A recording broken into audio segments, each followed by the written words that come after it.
Perkenalkan, nama saya Made Budi Santosa, nomor absen 9 dari kelas 11 MIPA 3. Di sini saya akan menjawab pertanyaan dari Melda, perwakilan dari kelompok 3.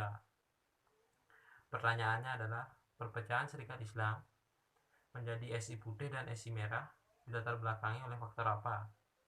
Faktor yang melatar belakangi perpecahan Serikat Islam menjadi SI putih dan SI merah adalah perbedaan paham antara Serikat Islam Samanhudi atau pendiri dengan Schneeflid atau orang komunis.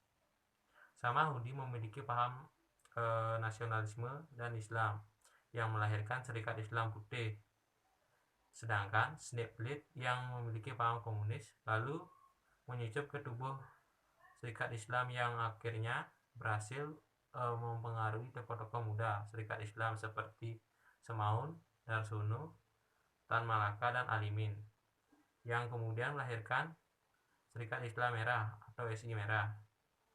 Sekian dan terima kasih.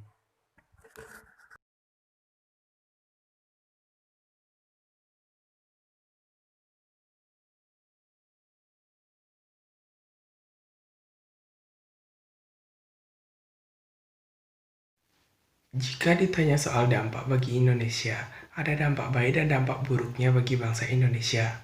Ada 3 program politik etis, yaitu edukasi, irigasi, dan transmigrasi. Dampak positifnya adalah dalam edukasi semakin banyak kaum muda terpelajar karena adanya program ini. Lalu yang kedua, ada irigasi. Irigasi itu semakin banyak hasil panen, baik dari sawah maupun dari perkebunan. Karena perkebunan dan persawahan para penduduk mendapat air yang cukup. Lalu yang ketiga, ada transmigrasi, yaitu perpindahan masyarakat dari Jawa ke Sumatera dengan alasan untuk menekan jumlah penduduk. Tetapi karena adanya beberapa penyimpangan, hal ini pun malah berbalik berdampak buruk pada Indonesia. Dampak buruk yang pertama adalah dalam edukasi. Hal itu hanya bisa dinikmati oleh kaum kelas atas atau priai. Lalu yang kedua, pada bidang irigasi. Irigasi tersebut hanya dialirkan pada sawah dan perkebunan orang Belanda saja. Jadi sawah orang Indonesia tidak bisa berjalan sesuai dengan harapan. Lalu yang terakhir, transmigrasi ke Sumatera merupakan sebuah hal yang buruk bagi transmigran tersebut.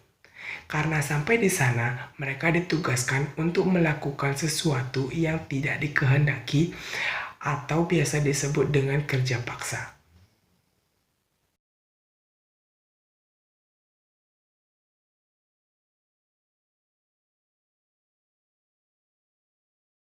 Om Swastiastu.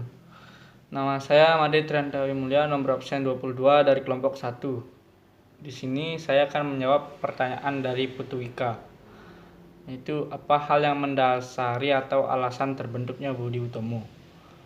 Hal yang mendasari atau alasan terbentuknya Budi Utomo adalah mahasiswa dari Sekolah Kedokteran Stovia yang ingin memperjuangkan nasib rakyat Indonesia dengan memajukan pendidikan rakyat. Karena banyaknya kesadaran ingin bersatu, pada tanggal 20 Mei 1908 dibentuklah organisasi bernama Budi Utomo di Jakarta, dan setiap tanggal 20 Mei dirayakan sebagai Hari Kebangkitan Nasional. Sekian, terima kasih.